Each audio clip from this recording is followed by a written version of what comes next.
يا معاشر المسلمين وزمرة المؤمنين رحمكم الله، اعلموا يومكم هذا يوم العيد الفطري، يوم الأكبر، يوم السرور، يوم المغفور.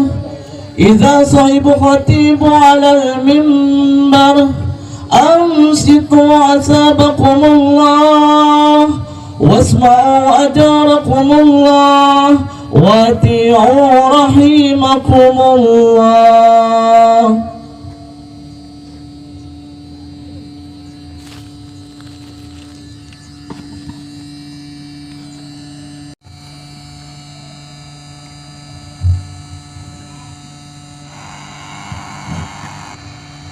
Assalamualaikum warahmatullahi wabarakatuh.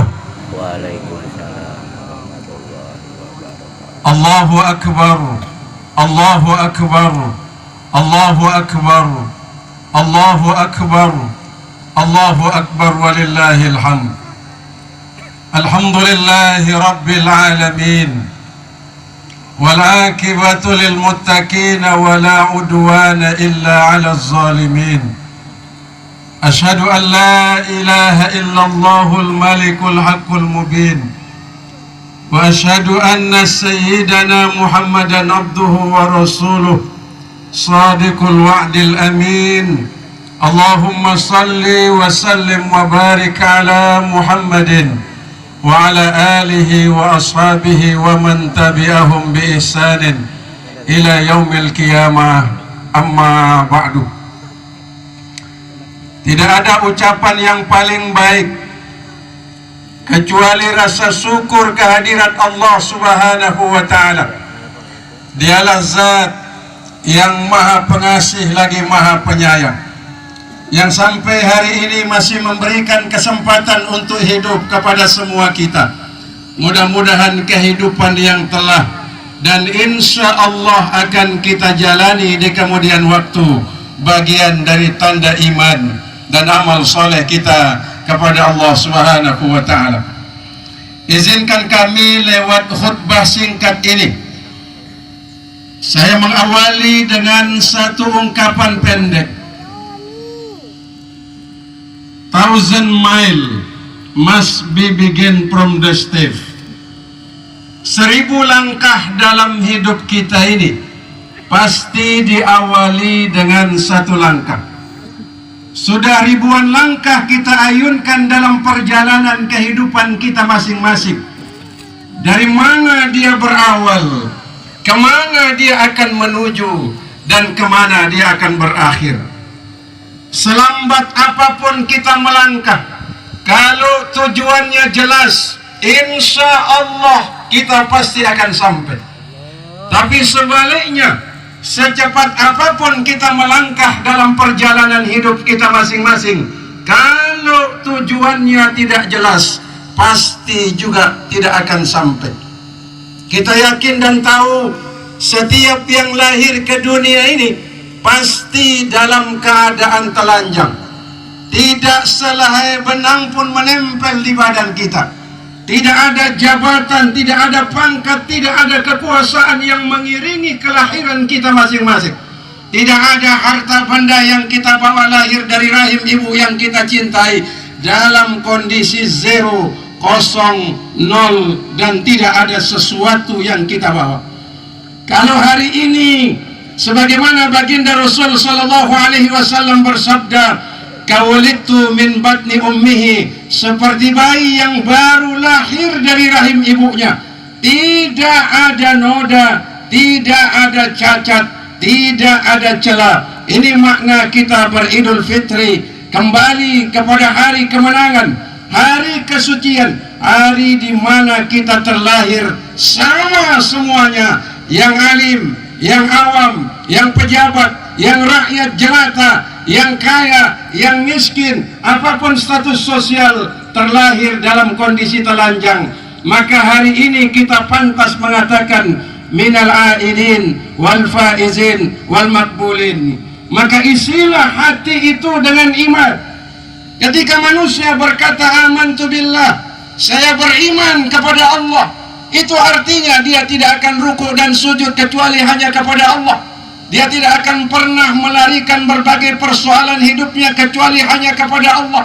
Dia tidak akan pernah bergantung bersandar kecuali hanya kepada Allah. Dan dia tentu tidak akan pernah takut kecuali takut hanya kepada Allah Subhanahu wa ta'ala. Inilah makna yang diingatkan oleh Allah dalam Al-Quran. Walau anna ahlal qura amanu wattaqau lafatahna alaihim barakatin minas sama'i wal ard. Jikalau penduduk bumi beriman, lalu dia nampakkan imannya dengan amal soleh. Kenapa kita sholat? Karena ada iman. Kenapa kita puasa Ramadan? Karena ada iman. Kenapa kita haji dan umrah? Karena ada iman. Kenapa kita infak, sedekah, berwakaf? Karena ada iman. Gerak zahir seseorang refleksi dari gerak keimanannya itu. Sebab itu orang tua yang bijaksana jangan sampai meninggalkan anak-anak dalam kondisi lemah iman dan agamanya.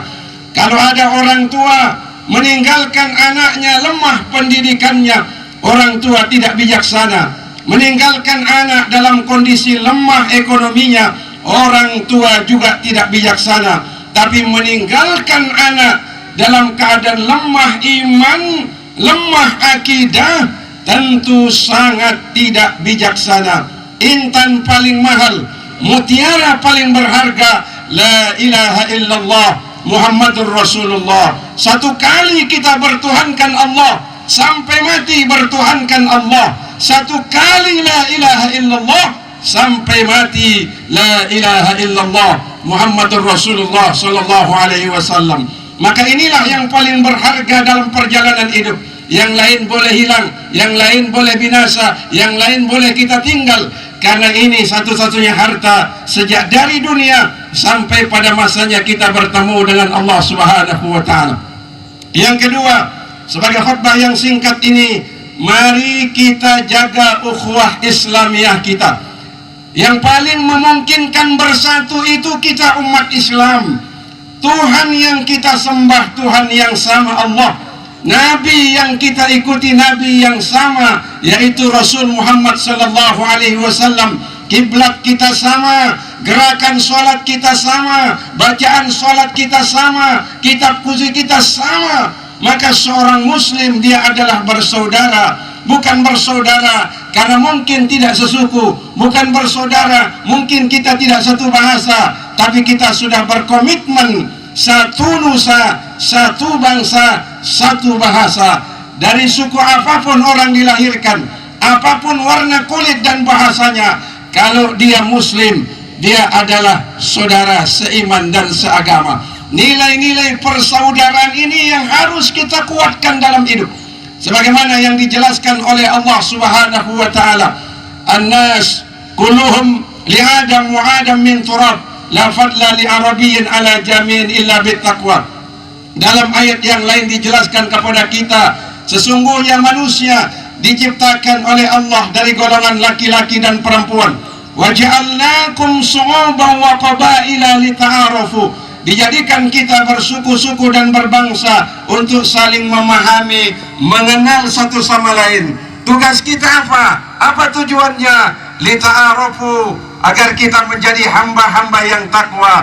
Orang yang takwa itu salah satu tanda dan cirinya, kata Allah dalam Al-Quran, wal afina 'anil nas wallahu yuhibbul muhsinin. Menjadi pribadi yang pemaaf, bukan pribadi yang pendendam, pribadi yang tidak boleh membalas kezaliman dengan kezaliman, pribadi yang tidak boleh membalas kedengkian dengan kedengkian, pribadi yang menebar cinta, kasih sayang, rahmat dalam perjalanan kehidupan. Hari ini saudaraku seiman seagama, yang kita perlukan bukan Islam yang baru, tapi Islam yang ramah, bukan Islam yang marah-marah, Islam yang merangkul, bukan Islam yang memukul, Islam yang mengajak, bukan Islam yang mengejek. Siapapun kita, apapun status sosial yang melekat pada diri kita pada hari ini, mari menjadi lem perekat bagi keutuhan kita sama muslim, bagi keutuhan kita sebagai satu bangsa yang majmuk dalam persatuan Indonesia yang kita cintai. Akhirnya ada satu ungkapan, nice to be most important, but important to be nice. Baik jadi orang penting, tapi jauh lebih penting jadi orang baik. Mudah-mudahan Hari Raya Idul Fitri 1446 Hijriah ini mengantarkan kita menjadi pribadi-pribadi yang pemaaf, bukan pribadi yang pendendam. Karena hakikat beridul fitri, hakikatnya bagi mereka yang sanggup menahan amarahnya, sebagaimana baginda Rasul sallallahu alaihi wasallam menjelaskan kepada kita, laisal aidu liman labisal jadid walakinnal aidu liman ta'atuhu tajid. Bukan hari raya itu bagi orang yang bajunya baru, sepatunya baru, motornya baru, bajunya baru, istrinya baru. Bukan. Hari raya itu bagi orang yang bertambah taatnya. Salah satu bentuk taat, maafnya lebih besar daripada marahnya. Itulah yang diteladankan oleh baginda Rasul Muhammad sallallahu alaihi wasallam. Barakallahu li wa lakum fil Qur'anil azim wa nafa'ani wa iyyakum bima fihi minal ayati wa zikril hakim wa taqabbala minni wa minkum tilawatahu innahu was-sami'ul alim. Allahumma salli ala Sayyidina Muhammad. Allahumma salli ala Sayyidina wa Nabina Muhammad. Allahumma salli ala Sayyidina Muhammad wa ala ali Sayyidina wa Nabina wa Maulana Muhammad. Allahu Akbar, Allahu Akbar, Allahu Akbar, Allahu Akbar, Allahu Akbar walillahil hamd. Alhamdulillahilladzi ja'ala at-taqwa libasan lil mu'minin. Wassalatu wassalamu ala asrafil mursalin wa ala alihi wa ashabihi wa man tabi'ahum bi ihsanin ila yaumil qiyamah. Qala Allah Ta'ala fil Qur'anil Karim, la ilaha illallahul azimul halim, la ilaha illallah rabbul arsyil azim, la ilaha illa rabbus samawati wal ardi wa rabbul arsyil karim. Sebelum saya tutup khutbah singkat ini dengan kita bersama-sama berdoa kehadirat Allah Subhanahu wa taala. Tidak akan ada kemenangan tanpa kekuatan. Tidak akan ada kekuatan tanpa persatuan. Tidak akan ada persatuan tanpa silaturahim, dan tidak akan ada silaturahim tanpa pemberian maaf terhadap khilaf yang ada di antara kita. Begitu pesan Panglima Besar Jenderal Sudirman kepada bangsa Indonesia. Bismillahirrahmanirrahim. Allahumma izzal Islam wal muslimin wa aslih ulatal muslimin wa alif baina qulubihim wa aslih zata bainihim wansurhum ala aduwika wa aduwihim wa fikum lil amali bima fihi salahul Islam wal muslimin. Allahumma halikil kafarata wal muftadi'ata wal musyrikin a'da'aka a'da'ad-din. Allahumma sadlid samlahum wa mazzik jam'ahum wa zalzil aqdamahum wa alki fi qulubihim ru'ba innaka ala kulli syai'in qadir. Allahumma la tusallit alaina bi zunubina man la yakhafuka wa la yarhamuna. Allahumma ansur ikhwana al muslimin wal mustad'afin khassah fi biladina hadha Indonesia ma damatis samawati wal ardh. Rabbana alaika tawakkalna wa ilaika anabna wa ilaikal masir. Rabbana atina min ladunka rahmatan wa hayyi' lana min amrina rasada. Rabbana atina fid dunya hasanah wa fil akhirati hasanah wa qina adzaban nar. Bifadlika subhana rabbika rabbil izzati amma yasifun wa salamun alal mursalin walhamdulillahi rabbil alamin. Wassalamu alaikum warahmatullahi wabarakatuh.